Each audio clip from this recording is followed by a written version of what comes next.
जी नाज़रीन, हिन वक़्तु असां मौजूदु आहियूं सकन जे नेशनल हाईवे ते PSO पंप कीड़ा पंप जे वेझो, जिते अल ख़िदमत फाउंडेशन तरफ़ां अफ़्तारी जेकी आहे हर साल जीअं हिन साल बि जेकी अफ़्तारी कराए पई।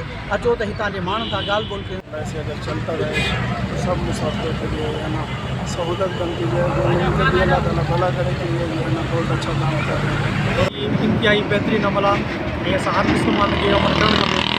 रोज़ो असांखे सबक़ ई बुख ई उन जो ॾिए थो ऐं असां उनते अमल कयूं। रुॻो इहे न रोज़ो इफ़्तार करण खां सवाइ ग़रीबनि जी सार सां सवाल लहणु खपे, उनजी मदद करणु खपे, उन्हनि खे बि ॾुखनि ऐं सूरनि में कमु अचणु खपे। इंशाअल्लाह अल ख़िदमत जो जेको आहे हर साल जेको आहे इहा ई कारकर्दगी असां ॾिसंदा पिया आहियूं। उन खां अलावा ॿिया बि जेके आहिनि फलाही कम जेके आहिनि अल ख़िदमत जा आहिनि, हीअ जेको अफ़्तारी वारो जेको प्रोग्राम रखंदा आहिनि, हर साल रखंदा आहिनि, माशाअल्लाह तमामु सुठो आहे। चवंदा आहिनि त रोज़े खोलाइण वारे खे अफ़्तारी जेका आहे कराए बि आहे, उहो बि हिकिड़ो उन जेतिरो अजर आहे जेतिरो रमज़ान में रोज़े रखंदड़ खे अजर मिलंदो आहे। मां जेकब न्यूज़ जे सुहेल चांडीअ जो शुक्रगुज़ार आहियां जो इन्ही कम खे ॾिसण लाइ, इन जो विज़िट करण जे लाइ तव्हां टाइम कढियो। ॻाल्हि इहा आहे सुहेल जो मूंखे दोस्त ॿुधाईंदा हुया त मदीने खां ॿाहिरि कुझु शहर जा ताजिर गॾिजी करे हिकिड़े वॾे मैदान में रमज़ान जे महीने में ईंदड़ वींदड़ गाॾियुनि जे मुसाफ़िरनि खे रोज़ो खोलाईंदा।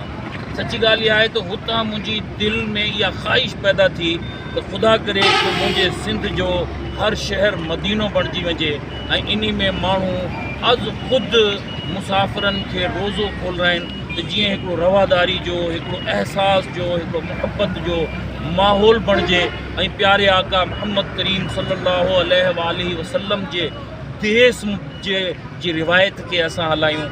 इहा हिकिड़ी ख़्वाहिश हुई। अॼु 11 साल आहे, अलाह सां इन ख़्वाहिश खे पूरो पियो कराए। अलाह करे त हीअ सॼे सिंध में इहा रिवायत बणिजी वञे त जंहिं शहर में को मुसाफ़िर हुजे। हीअ तव्हांजो मुंहिंजो हिकिड़ो रिवाज बि आहे, तव्हांखे ख़बर आहे, असांजी सकाफ़त आहे, असां महिमान खे मानी खाइणु, चांहि पीअण या ख़िदमत खां सवाइ न छॾींदा आहियूं। हर साल हिननि जो इहो प्रोग्राम थींदो आहे, अवामी इफ़्तार पार्टी ते हलंदी आहे। हिन साल बि तक़रीबन पहिरीं या ॿी रमज़ान खां हिननि जो शुरू आहे सिस्टम। हिते तव्हां ॾिसंदो थोरी देरि खां पोइ मुख़्तलिफ़ कोचूं, वैनूं, कारूं, वॾी तइदाद में माण्हू गॾु थींदा आहिनि ऐं बहितरीनु नमूने हिकु हिकु माण्हू इफ़्तार करे पंहिंजे मंज़िल में रवाना। अवामी इफ़्तार सकरन, अल ख़िदमत फाउंडेशन सकरन गुज़िरियल केतिरनि सालनि खां अवामी इफ़्तार जो बंदोबस्तु करे रहिया आहे कीरिया पेट्रोल पंप बाईपास ते। अल ख़िदमत फाउंडेशन सकरन अल्हम्दुलिल्लाह हिते 100 खां वधीक माण्हुनि जी रोज़ाना इफ़्तार कराईंदी आहे। हिते कुझु रोज़ेदार माण्हू ईंदा आहिनि, सफ़र जे दौरान जेके बि शरीक थींदा आहिनि उहे रोज़ा इफ़्तार कंदा आहिनि। अल ख़िदमत फाउंडेशन सकरन इन सां गॾोगॾु ॿियो खोड़ सारा कम इंसानी ख़िदमत जा उहे कंदा रहंदा आहिनि। जैसे कि मैं सबसे पहले सुहेल चांदी सर का शुक्रिया अदा करता हूँ कि वो आज जो हमारा अल ख़िदमत फाउंडेशन का जो एक कम्युनिटी इफ़्तार का जो प्रोग्राम है उसको हमें कवरेज देने आए। तो मैं आप सबको बताना चलूँ कि अल ख़िदमत फाउंडेशन सकरन 4 तरफ़ा काम करती है, चार तरीक़ों में काम करती है, 4 फेस में काम करती है।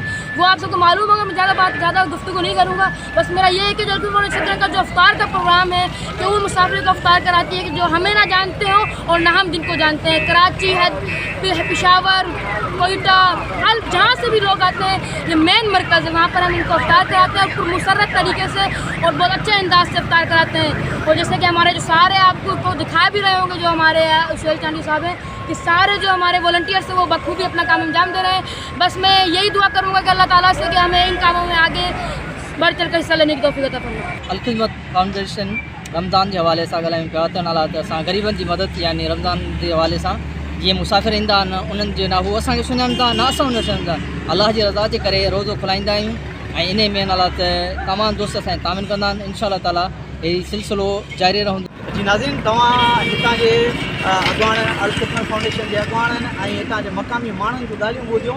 हिननि जो इहो चवणु आहे त हीउ जेको अमल आहे बहितर आहे ऐं अल ख़िदमत फाउंडेशन जे अॻवाननि ॻाल्हि इहा कई त सिंध जेकी आहे महिमान नवाज़ रही आहे, सो असां उन खे बि रखे करे माण्हुनि खे रोज़ा खोलाईंदा आहियूं ऐं असांखे दिली सुकून मिलंदो आहे। जॾहिं हितां असां रोज़ा खोलाए पंहिंजे घर पहुचंदा आहियूं त असांखे दिली सुकून मिलंदो आहे ऐं हुननि इहो पैगाम ॾिनो त हर शहर में अहिड़ियूं इफ़्तारियूं थींदियूं रहनि। कैमरा में असगर चवाण सां गॾु सुहेल चांडियो, जेकब न्यूज़ सकरन।